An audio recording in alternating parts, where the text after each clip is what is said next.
Thank you. Dave, what an amazing group of folks. I'm really It's impressed. absolutely amazing. There's the three other things I wanted to talk about. One of them is we have a fourth partner.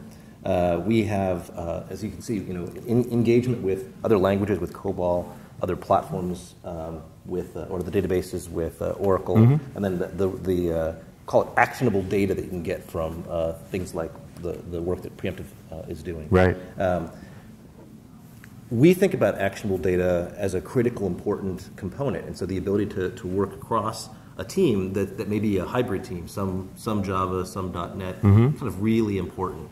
And we lean on a partner called TeamPrise that has a piece of software that is a set of plugins to Eclipse. Right. That if you're working in an ALM environment, you can use that plugin in Eclipse to check in, a la Team Explorer inside a Visual Studio Team System, to check in and check out, to do work item tracking and all that all the good stuff that we have in And it really lets the sort of foreign development environments, the Javas and other environments, create a common set of source code with the .NET folks. Exactly.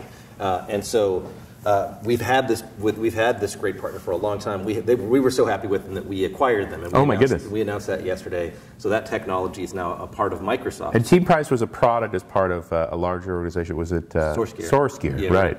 Yeah, and so we took the TeamPrise piece of Okay, so SourceGear's still out there, but TeamPrise is now part of Microsoft. We took the other half. And what we're going to do is we're going to make that available with the TFS Cal and the software for customers that want to purchase that. It's also included as part of our Ultimate, Visual Studio Ultimate with MSDN. So Ultimate comes with TeamPrise as well. Got it. Okay. So that's a big deal. Wow.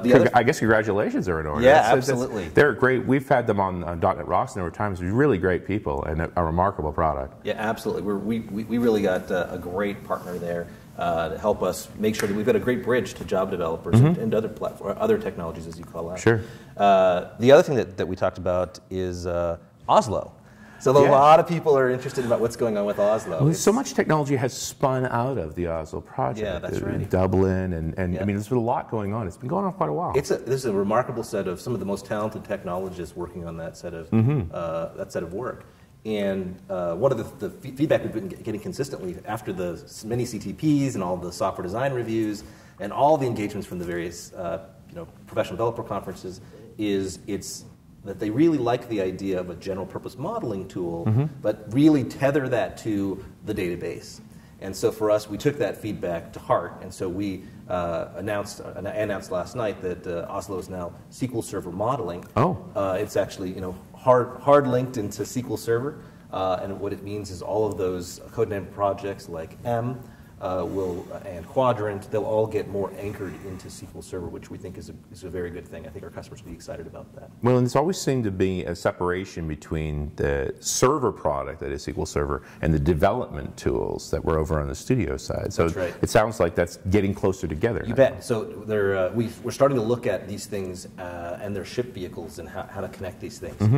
Quadrant's a great example. Quadrant, it was kind of a general purpose design tool. We believe that it'll have a relevance to the SQL Server product. We also believe it'll be very relevant to developers, especially as it relates to a SQL Server anchored product. And so across all these things, across the repository, across M, across Quadrant, these things are finding an anchor and a home, and they're getting more integrated deeply into our forthcoming shipping products. We're excited about that. So are we going to see some of these elements in Studio 2010, or is this going to be later? Later. Okay. Yeah, absolutely. But we did want to kind of signal to the market what's going on so people can see kind of how we're progressing.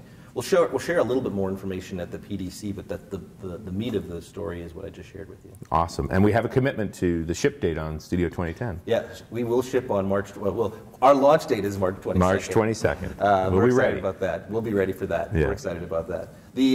On that front, March 22nd is an important date because we have something called the Ultimate Offer. It's a promotion that we're making available to our MSDN Premium customers. And here it's effectively a gift. What we want to have happen is if you have an MSDN Premium subscription, we'll give you a higher level of Visual Studio than what you're currently paying for.